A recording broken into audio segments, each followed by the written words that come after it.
Što je sa bojom urina? Što nam ona govori o Boja zdravlju urina ljudi? treba biti svjetlo-žuta kao najfinije, zapravo recimo vino.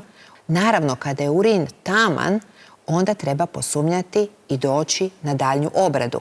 Ali opet, ako čovjek jede ciklu, vrlo često je to nama dolazak u hitnu službu, pa kažu ljudi imam crven urin, a zapravo naše pitanje, kad se napravi analiza sve je u redu, da li ste možda uzimali određene prehrambene namirnice poput cikle, jer ona može obojati urin i on izgleda kao da je bolest prisutna, međutim to je jedna potpuno normalna situacija. Znači, boja urina kao tamna, pjenušav urin, isto treba sumnjati na proteine u mokraći, a 3 kapi krvi mogu obojati urin u crvenkasto.